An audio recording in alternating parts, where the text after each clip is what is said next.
জাকাতের সিস্টেমটা কত সুন্দর। যদি কোনো সমাজে জাকাত ভিত্তিক অর্থ ব্যবস্থা চালু হয়ে যায়, তাহলে সেই সমাজে কোনো গরিব খুঁজে পাওয়া যাবে না।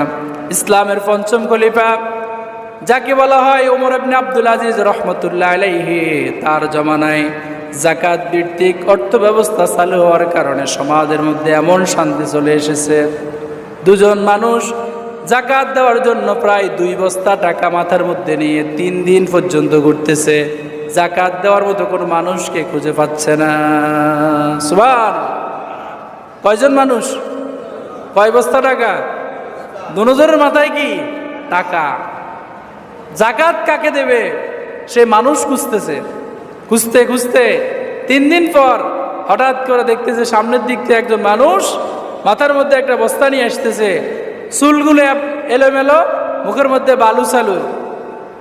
এই লোকটা এদিক থেকে শুকরিয়া আদায় করতেছে, আলহামদুলিল্লাহ 3 দিন খোঁজার পর একজন মানুষ পেলাম, যাকে কি দেব।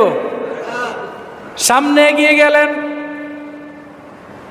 সামনে এগিয়ে গিয়ে আল্লাহ শুকরিয়া আদায় করেন আর বললেন, দীর্ঘ 3 দিন পরে আমি এমন একজন মানুষ পেলাম যাকে আমি আমার জাকাতের টাকাগুলো দেব। ওই মানুষটা চোখগুলো বড় করে, চোখ মুখ লাল করে সে বলতেছে, তুমি তো আজকে 3 দিন পর্যন্ত খুঁজতেছো, আমি আজকে 1 সপ্তাহ পর্যন্ত খুঁজতেছি, জাকাত দেওয়ার মতো কোনো মানুষ পাচ্ছি না। সুবহানাল্লাহ। তুমি কি মনে করছো আমার ব্যাগের মধ্যে ছেঁড়া খাতা? আরে তোমার এখানেও টাকা, আমার এখানেও কি টাকা।